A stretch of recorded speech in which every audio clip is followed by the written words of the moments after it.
সিরিয়ার বিদ্রোহের নাম দিয়ে সেনা অফিসারদেরকে হত্যা করা হয়েছে, জামাত ইসলামের নেতৃবৃন্দকে হত্যা করা হয়েছে। আমরা এর প্রতিশোধ নিব বাংলাদেশকে একটি সুখী, সমৃদ্ধি এবং সমৃদ্ধ বাংলাদেশ গড়ার মধ্য দিয়ে। তারই একটি অনিবার্য পরিণতি 2024 সালের জুলাই আগস্ট। আপনারা দেখেছেন যখন এই আন্দোলন দাবানলের মতো সারা দেশে ছড়িয়ে পড়েছিল, তখন রংপুরের আবু সাইদ, চট্টগ্রামের শান্ত, ঢাকায় মুগ্ধ সহ আমাদের ভাইদেরকে তারা নির্মমভাবে হত্যা করেছিল। এবং তারা হত্যা করার পর আমাদেরকে আলোচনার টেবিলে ডেকেছিল। সেদিন আপনাদের নিঃসন্দেহে স্মরণ আছে, আমরা বলেছিলাম রক্ত এবং জীবনের উপর দিয়ে কখনো আলোচনার টেবিলে বসা যায় না। এর চূড়ান্ত পরিণতি হবে বাংলাদেশের 18 কোটি মানুষের মুক্তির মধ্য দিয়ে। তারপর সেই আন্দোলন সারা দেশে আবাবিল পাখির মতো বাংলাদেশের ছাত্র জনতা জেগে উঠেছিল এই বাংলাদেশকে ফ্যাসিস্ট মুক্ত করার জন্য।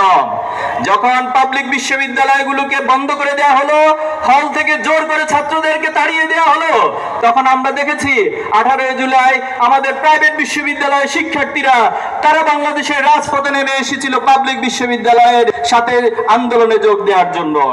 যখন তাদেরকে হত্যা করা হলো, যখন সারা দেশে একের পর এক রক্ত, একের পর এক ক্ষতবিক্ষত দেহগুলো সারা দেশে ছড়িয়ে পড়তে লাগলো, তখন পাবলিক বিশ্ববিদ্যালয়, প্রাইভেট বিশ্ববিদ্যালয় আক্রান্ত হলো, তখন ছুটে আসলো আমাদের সাথে স্কুল, কলেজ, মাদ্রাসা, কওমি মাদ্রাসা, ইংরেজি মাধ্যম সহ সকল স্তরের শিক্ষা প্রতিষ্ঠানের শিক্ষার্থীবৃন্দ।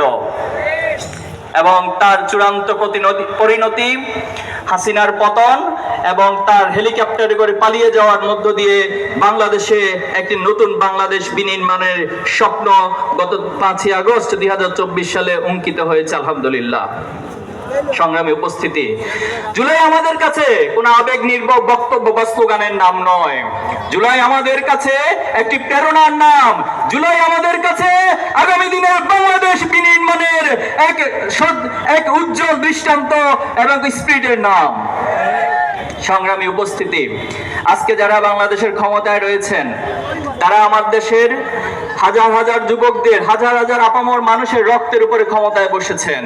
কিন্তু দুর্ভাগ্যজনক হলেও সত্য, আমাদের সেই হত্যাকাণ্ডগুলোর যে গণহত্যা আওয়ামী লীগ চালিয়েছে তার দৃশ্যমান বিচার এখনো বাংলাদেশের শহীদ পরিবারগুলো পায় নাই। আমরা সরকারের কাছে জোর দাবি জানাচ্ছি, এই জুলাই গণহত্যার বিচার, দৃষ্টান্তমূলক শাস্তি তাদেরকে অবশ্যই দিতে হবে। জুলাই সনদ বাস্তবায়ন নিয়ে অনেক ধরনের টালবাহানা চলছে। একটি পক্ষ এই জুলাইকে তারা ভয় পায়, জুলাইয়ের প্রেরণাকে তারা ভয় পায়। তারা জানে বাংলাদেশে যদি জুলাইয়ের প্রেরণার, জুলাই সনদ বাস্তবায়িত হয়